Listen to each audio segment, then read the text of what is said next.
자, 리스크5 아키텍처 기반의 리눅스 커널에서 인터럽트가 처리가 되는 과정에 대해서 알아봤는데요. 자, 디바이스 드라이버에서 인터럽트를 활용해서 디바이스를 많이 제어를 하죠. 근데 인터럽트를 설정했는데 인터럽트 핸들러가 호출이 되지 않는 상황이 일어날 수가 있습니다. 자, 이럴 때 어떤 방식으로 디버깅 할 수 있는지에 대해서 이제 설명을 드리겠습니다. 그러니까 여러분들이 이와 같은 구조로 실행 흐름으로 인터럽트가 처리가 된다라는 사실을 미리 알고 있으면 사실 인터럽트 핸들러가 호출이 되지 않을 때 어떻게 디버깅을 해야 될지 전략을 세울 수가 있습니다. 자, 그렇다면 이제 인터럽트 핸들러가 호출이 되지 않을 때 인터럽트 니아 설정을 했는데 인터럽트 핸들러가 호출이 되지 않을 때 어떻게 디버깅을 할까? 의문이 생길 수가 있는데요. 전략을 짜실 때는 크게 두 가지로 나누실 필요가 있습니다. 첫 번째는 하드웨어적인 관점으로 이제 디버깅 하는 방법, 두 번째로는 소프트웨어적인 관점으로 디버깅 하는 방법인데요. 이 페리페럴 디바이스가 이렇게 이제 추가가 되게 되면 여러분들이 프로젝트를 진행하시다 보면은 회로도를 리뷰를 하실 거예요. 회로도를 보시게 되면은 이제 새로운 페리페럴이 어떤 위치에 있는지 그 회로도를 확인할 수가 있죠. 근데 여러분이 디바이스 드라이버를 개발하시면요, 회로도만으로는 부족할 때가 있어요. 실제 해당 그 페리페럴이 회로도에서 어디에 위치해 있는지를 알 수 있는 정보, 이 아트웍이라고 그러죠. 이 정보를 한번 리뷰를 하실 필요는 있어요. 여러분이 디바이스 드라이버를 개발하실 때 보면은 회로도라든가 아트웍, 실제 그 물리적으로 해당 페리페럴이 어디에 위치하는지를 확인하실 필요가 있습니다. 예를 들어서 뭐 터치 드라이버를 개발하신다고 가정해 보면은 해당 터치 패널이 회로도에 어디에 구성이 되어 있고 아트웍으로 봤을 때 어디에 부품이 위치했는지를 먼저 체크하실 필요가 있는데요. 그 다음으로 점검하셔야 될 게 무엇이냐면 인터럽트 신호를 먼저 점검하실 필요가 있습니다. 그래서 인터럽트 신호를 먼저 인터럽트 신호를 측정할 수 있는 장비가 있거든요. 여러 장비를 활용해서 신호를 먼저 확인해 보실 필요가 있습니다. 이 과정에서 하드웨어 개발자 분의 지원이 필요한 경우가 있고요. 그리고 뭐 개발 업무를 할당하는 방식의 차이가 있을 수 있는데 이런 인터럽트 신호를 직접 디바이스 드라이버 개발자가 찍어보시는 그런 상황이 일어날 수 있습니다. 신호를 한번 측정해 보게 되면 인터럽트 파형이 제대로 오는지 이 부분을 먼저 확인하실 필요가 있고요. 인터럽트 신호 같은 경우는 크게 두 가지 패턴이 있어요. 이걸 어떤 특정 인터럽트라는 신호를 검출할 수 있는 그 구간 동안에 5V, 3V, 그러니까 특정 레벨로 신호가 유지가 돼야지 이를 인터럽트 신호로 판단하는 방법. 두 번째는 로우에서 하이, 하이에서 로우로 신호가 이렇게 떨어질 때 이 구간을 인터럽트 신호로 판별하는 두 가지 방식이 있어요. 그러니까 이런 신호가 제대로 나오는지를 먼저 점검하실 필요가 있습니다. 그렇기 때문에 인터럽트 신호가 제대로 나오는지 한 번쯤은 측정하실 필요는 있다 생각이 듭니다. 한번 불영업 하실 때는 신호를 측정하시게 되면은 여러분이 아시게 될 거지만 신호에 이렇게 노이즈가 많이 끼는 걸 보실 거거든요. 우리가 그 레퍼런스 문서를 보시게 되면은 이 신호가 이렇게 막 로우에서 하이로 이렇게 깔끔하게 이렇게 찍히잖아요. 이렇게 로우, 이렇게 하이로. 근데 실제 파형을 측정하시면 아시겠지만 파형이 지글지글합니다. 그래서 파형이 제대로 나오는지를 체크하실 필요가 있고요. 그 다음으로는 자, 이 인터럽트라는 신호를 인터럽트 컨트롤러에서 받아서 리스크5 프로세서에 전달하잖아요. 그러면 그 인터럽트라는 신호가 제대로 그 프로세서에게 이렇게 라우팅이 되는 3번의 상황이면요. 익셉션을 유발을 하거든요.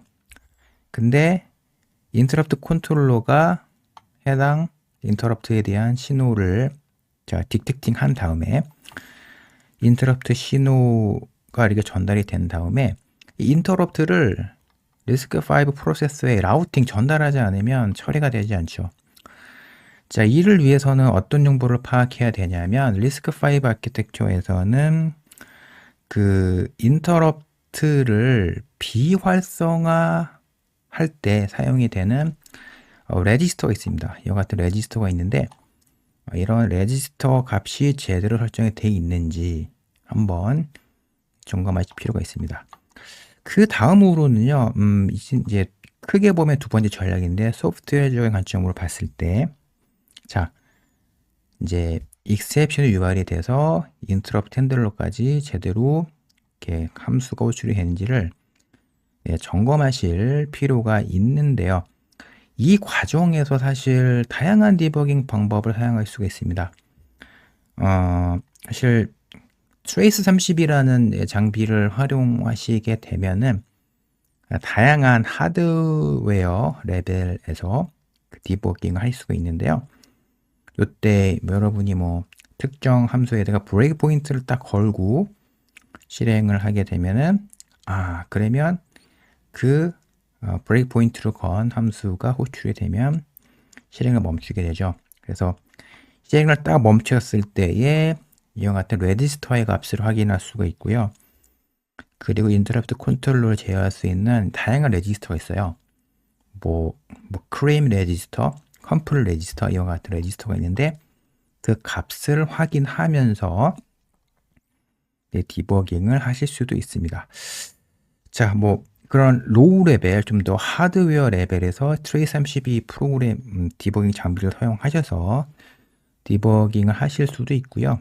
그 다음으로는 이제 리눅스 커널에서 제공하고 있는 그 프록 파일 시스템 있잖아요. 프록 언더바 인터럽트라는 파일을 읽게 되면 등록된 인터럽트가 얼마나 자주 그 호출이 되는지에 대한 정보, 카운트 정보를 확인할 수가 있습니다. 그 카운트 정보는요, 요 IRQ 서버 시스템, 요 레이어에서 출력을 하게 되어 있어요. 근데 이제 여러분이 캣하고 슬래시 프록하고 인터럽트 이 값을 계속 읽었는데 인터럽트가 트리거된 카운트가 증가되지 않는다 라고 한다면, 그렇다면 아예 인터럽트가 리스크5 프로세서로 전달되지 않는다 라고 보실 수가 있습니다. 그렇기 때문에 요 구간에서 디버깅 하시기 굉장히 어려우실 수가 있는데요. 이럴 때는 적절히 트레이스32와 같은 장비를 활용하셔서 브레이크 포인트를 거시고 관련된 레지스터가 제대로 설정이 되어 있는지를 확인을 하신다거나, 혹은 리눅스 커널에서 제공하고 있는 프록 인터럽트라는 그 파일을 읽어서 인터럽트가 얼마나 카운트가 되는지를 확인하실 필요가 있고요. 그 다음으로는 이제 제가 이전 이제 영상에서 많이 소개해 드렸긴 한데, 리눅스 커널에서 ftrace라는 기능이 있습니다. ftrace 같은 경우는 그 리눅스 커널을 구성하고 있는 다양한 그 서버 시스템 기능들이 어떻게 동작하는지를 알려주는 굉장히 많이 활용이 되는 그런 디버깅 기능이에요. 근데 인터럽트가 유발이 되게 되면 인터럽트 그 핸들러 그 호출하기 바로 직전에 그 로고를 찍어주게 돼 있거든요. 그런데 이 ftrace에서 찍어주는 그 인터럽트를 출력해주는 그 트레이스 포인트라고 하거든요. 그 기능은요. 인터럽트 핸들러를 출력하기 바로 이 직전 시점에 로고를 찍어주게 돼 있어요. 그러니까 ftrace 메시지를 활용하시면 좋겠지만 요 하드웨어 인터페이스 있죠? 요 그러니까 exception 핸들러 위로부터 요 레이어까지는 디버깅을 해줄 수는 없다. 왜 그러냐면 ftrace에서 찍어주는 그 인터럽트 관련 트레이스 포인트는 인터럽트 핸들러를 호출하기 그 직전에 정보를 찍어주기 때문입니다. 자, 그래서 제가 각각 실행 흐름별로 여러분이 디버깅을 하실 수 있는 포인트에 대해서 알아봤는데요. 정리하면 하드웨어 레벨로 여러분이 디버깅 하실 때는 인터럽트 시그널을 한번 측정해 보시는 게 바람직하고요. 이를 위해서는 회로도 리뷰, 아톡 리뷰를 한번 하시는 게 좋다라는 말씀을 드리고 싶고요. 그리고 인터럽트를 제어하는 여러 컨트롤 앤 스테이터스 레지스터의 값이 설정이 제대로 되어 있는지 체크를 하신 다음에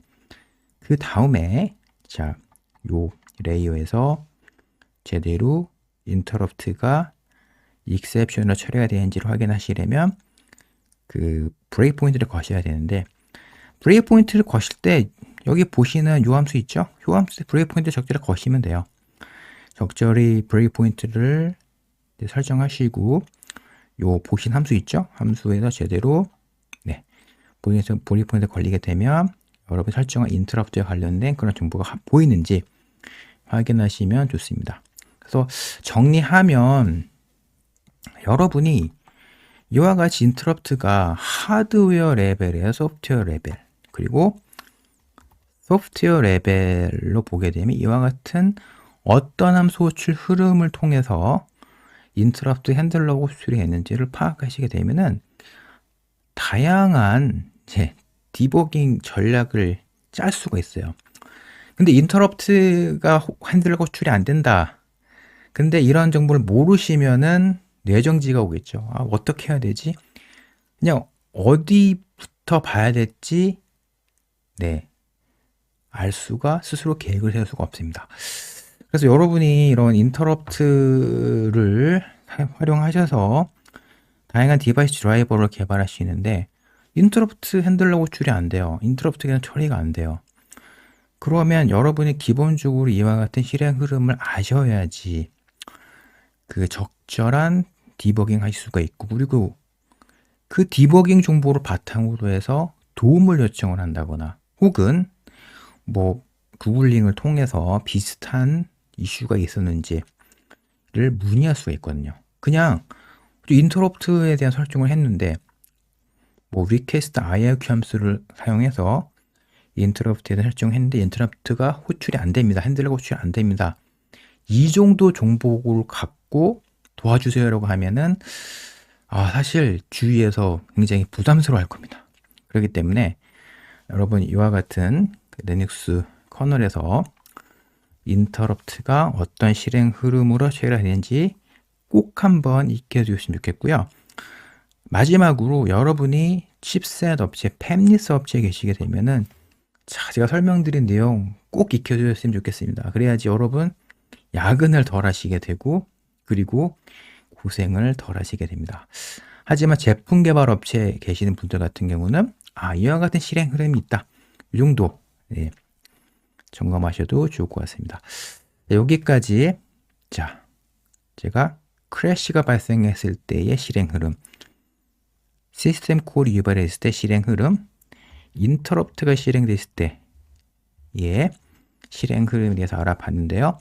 제가 설명드린 내용이 사실 리스크5 아키텍처에서 제공하고 있는 기능 중에 정말 핵심 중에 핵심입니다. 그렇기 때문에 여러분들 제 영상 잘 보시고 고생 덜 하셨으면 좋겠습니다. 자, 여기까지 마무리하겠습니다. 감사합니다.